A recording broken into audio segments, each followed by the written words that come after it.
Bom, nós temos aí agora um relato para a nossa reflexão. Fala a respeito de Jesus contando uma história, contada uma história a respeito de Jesus com os seus discípulos.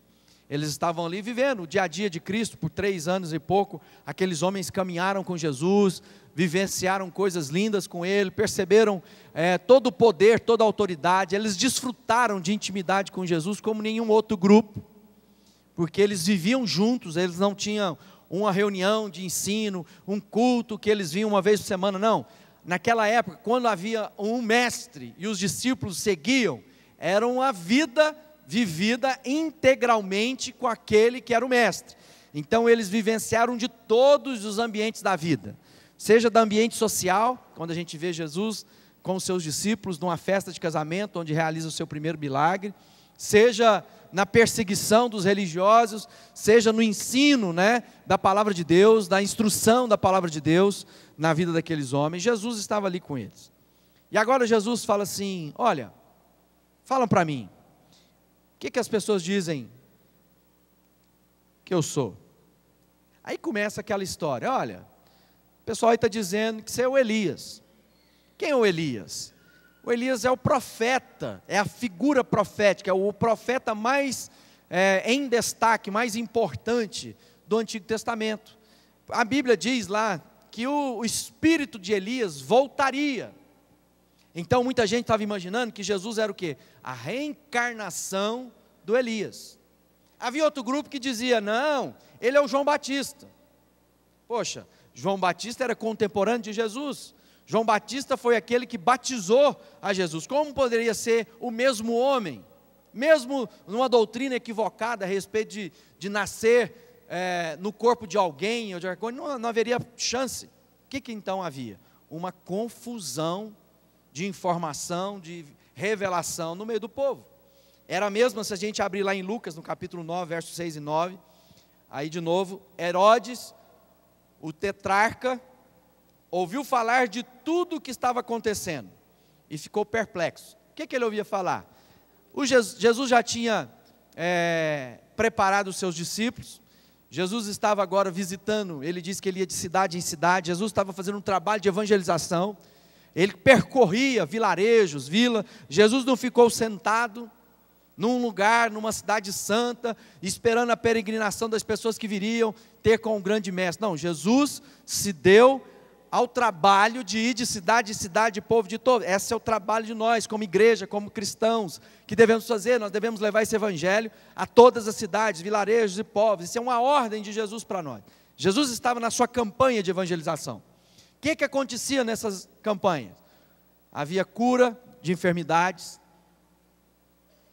havia exorcismo daqueles que estavam endemoniados, possuídos de demônios. Jesus era aquele que estava ensinando, que estava multiplicando pães. Jesus é aquele que estava dando vista aos cegos. Havia um alvoroço em torno do nome de Jesus. E aí o Herodes, que era o rei que estava colocado sobre Israel, pela nação dominadora, que no caso era Roma, ouviu falar de tudo que estava acontecendo e ficou perplexo, porque algumas pessoas estavam dizendo que João tinha ressuscitado dos mortos, outros que Elias tinha aparecido, e ainda outros que um dos profetas do passado tinha voltado à vida. Mas Herodes disse: João eu decapitei, quem pois é esse quem ouço essas coisas? E procurava vê-lo. A coisa ficou tão confusa que até o próprio rei, o gestor que estava lá sobre Israel, estava confuso, porque as pessoas estavam dizendo muitas coisas a respeito de Jesus. Olha, João Batista ressuscitou. Mas como? João Batista foi aquele que eu arranquei a cabeça. Todos nós sabemos da história de João Batista. Herodes estava tendo um caso com a cunhada. João Batista falou que precisava se arrepender, precisava de mudar de vida. Ele não quis. O que aconteceu? Perdeu a cabeça. O profeta foi se levantar para denunciar uma mazela do regente daquela época, foi morto pelo sistema. Então todas as vezes que nós nos levantamos para falar, para apontar o pecado, para dizer a respeito do caminho mau das pessoas, corremos o risco de quê? De se levantar o sistema que não quer mudar contra aqueles. Por isso que a Bíblia diz que nós seríamos perseguidos. Como é que nós vamos ser perseguidos? Quando a gente revela a verdade, aquilo que é o mal feito, aquilo que é a sujeira, aqueles que não querem se ficar livre disso, se levantam contra para abafar a sujeira. A revista semanal dessa semana está falando sobre isso, como as pessoas produzem dossiês falsos, testemunhos falsos, para falar, para abater contra a verdade. Ou seja, vamos levantar aqui testemunhos falsos para derrubar aqueles que estão falando de moralidade, de honestidade, de dignidade. Vamos desqualificar as vítimas, o acusador, ou o que se levanta para apontar. João Batista é aquele que tinha perdido a cabeça por conta disso. Aí ele falou, olha, quem é esse que eu ouço tais coisas? Quem é essa pessoa? O povo está dizendo que é Elias, o povo está dizendo que é João Batista, ou que um profeta, será que é Jeremias, será que é Oséias, um profeta importante que voltou a viver, renasceu no corpo de alguém? Havia uma preocupação. O que o Herodes fez? Vamos trazer esse homem que eu quero conhecer ele, quero saber quem é esse homem. Quem é esse que está causando um alvoroço por onde passa? Depois em Mateus 21, 8 e 11, a multidão que ia adiante dele, e os que o seguiam gritava. Lembra-se disso? Isso aqui é importante a gente entender. Então uma pergunta para Jesus, quem que o povo diz que eu sou? Então nós vimos o testemunho dos discípulos, falando que é o mesmo testemunho que chegou em Herodes, é o testemunho que eles estavam ouvindo nas ruas, e agora nós temos um testemunho do povo. O povo estava lá e diz, a multidão que ainda ia adiante dele, de Jesus, e os que o seguiam gritavam, Hosana ao filho de Davi, bendito o que vem em nome do Senhor. Hosana nas alturas. Quando Jesus entrou em Jerusalém, toda a cidade ficou agitada e perguntava, quem é este? A multidão respondia, este é Jesus, o profeta de Nazaré da Galileia. Havia uma expectativa de Israel que o Messias, que o libertador, entraria pela porta de Jerusalém para libertar Israel dos seus opressores. Jesus foi esse que Deus colocou num jumentinho e adentrou a Jerusalém.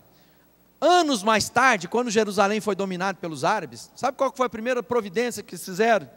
Fechar a porta onde a profecia dizia que o Messias, que o libertador de Israel entraria. Então a gente vai lá em Jerusalém hoje, a porta essa que Jesus passou, que eles não perceberam, que não adiantava fechar, porque na verdade ele já tinha adentrado por ela está fechada com pedras. Por quê? Porque lá na profecia de Israel, dos livros dos judeus, estava escrito que o rei de Israel entraria por aquelas portas para trazer liberdade a Jerusalém. Então, amado, muitas vezes nós, religiosos, estamos esperando que Jesus entre na nossa vida de uma maneira, e às vezes ele se apresenta de outra maneira, e nós não percebemos Deus na nossa história. Muitas vezes as nossas orações estão esperando Deus agir de uma tal maneira, e Deus está preparando e agindo de outra forma, e por causa da obscuridade do nosso pensamento, da nossa vaidade, nós não percebemos o que Deus está fazendo. Aquele povo não percebeu. Apesar de ter tido lá, Hosana, o que vem em nome de Davi, filho de Davi, Hosana, o que vem em nome de Deus. A maioria das pessoas depois foi aquela que disse o quê? Crucifica, crucifica, crucifica, queremos Barrabás. A mesma multidão que o aplaudiu quando entrou em Jerusalém. Então o povo, as pessoas, esses dias eu estava recebendo um convidado, gravando um programa aqui, desse que vai ao ar, e uma pessoa perguntou para uma dessas pessoas convidadas, e ela falou, você é da igreja? Ela falou assim, não, eu sou simpatizante. Eu não frequento a igreja, mas eu sou simpatizante.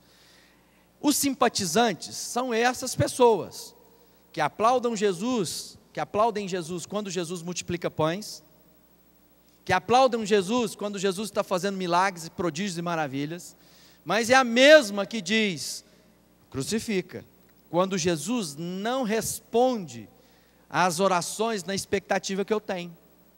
Então por isso que você vê muita gente começando a sua caminhada com Jesus, e quando tem que enfrentar o dia mau, o dia de mexer no meu caráter, o dia de mexer nas minhas observações mais profundas, eu não quero. Eu quero apenas o pão, eu quero apenas a cura, mas eu não quero que mexa no meu caráter, nas minhas escolhas. Será que Jesus está entrando na nossa vida para mudar a nossa história? Ou Jesus está na nossa vida enquanto a gente ainda tem expectativa dele continuar dando pão, dele fazendo o que a gente quer? A gente imagina que Jesus é o despachante de plantão. Eu preciso de uma coisa, eu falo com o despachante de plantão, ele vai lá, toma providência e traz para mim do jeito que eu quero. Quem é Jesus na sua vida? O rei, em que nós cantamos Hosana, ou seja, glória a Deus, que é isso que significa, ou aleluia, glória a Deus, né? Que é, bendito é o que vem em nome do Senhor, Hosana nas alturas, quando Jesus entrou em Jerusalém. Esse é Jesus, o profeta de Nazaré. Quem é Jesus na sua vida?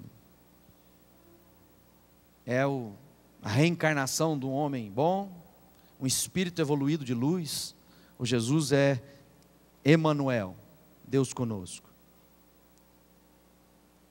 Havia no meio dos religiosos um problema com Jesus, que lá em Lucas 5:21 ficou claro. Ele diz assim: os fariseus e os mestres da lei começaram a pensar: quem é esse que blasfema? Quem pode perdoar pecados a não ser somente Deus? Então, amado, quem é esse que perdoa pecados? Quem é esse que pode dizer para você: você está perdoado? Porque muitas vezes o que as pessoas estão tentando fazer? Construir um caminho que me leva a Deus. A minha religião, o meu esforço, a minha doação, a minha dedicação, vai construir um caminho. Aí Jesus diz: meu querido, sua fé te salvou, estão perdoados seus pecados, vão para casa. As pessoas dizem: não, mas não pode ser assim. Você conhece Jesus, a história desse homem aqui? Você sabe tanto que ele já fez mal para as pessoas? E agora o senhor está dizendo simplesmente que ele está perdoado? Não pode. Eu já contei essa história, vou contar de novo. Tinha na minha família uma pessoa que se converteu, e depois ela tinha sofrido muito na mão do marido. O marido era muito difícil. E aí depois que a gente se converteu, mais pessoas na família, a gente estava sempre tentando levar esse marido para Cristo. Mas aquela mulher ficava meio indignada de pensar na possibilidade daquele homem se converter. Por quê? Porque ela tinha sofrido tanto na mão dele, que ela pensava assim: se ele se converte, o que vai acontecer? Deus vai perdoar tudo que ele fez para mim. E ele não pode ser perdoado, ele tem que pagar o que ele fez. Quantas vezes, irmãos, nós temos feito isso com as pessoas que estão próximas ou longe da gente? A gente diz: não, esse aí Deus não pode perdoar não. Esse aí tem que sofrer no inferno. E aí Jesus diz na oração do Pai Nosso: Pai, perdoa os meus pecados, assim como eu tenho perdoado aqueles que me têm ofendido. Então Jesus está dizendo: aprenda que você vai ter que oferecer perdão para as pessoas, porque senão você não vai ser perdoado por Deus.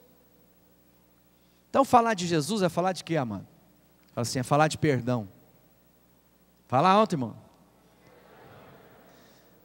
Então Natal é um bom momento de darmos testemunho de perdão. Não, pastor, mas ainda não estou sentindo. Eu tenho orado muito a Deus para me sentir, porque senão eu vou estar sendo cínico falar que eu perdoei. Não, amado, a Bíblia diz assim: perdoar não é sentir vontade de perdoar. Perdão é eu agir contra os meus sentimentos que trabalham contra mim. Perdoar é uma atitude, é chegar e dizer: eu estou te perdoando.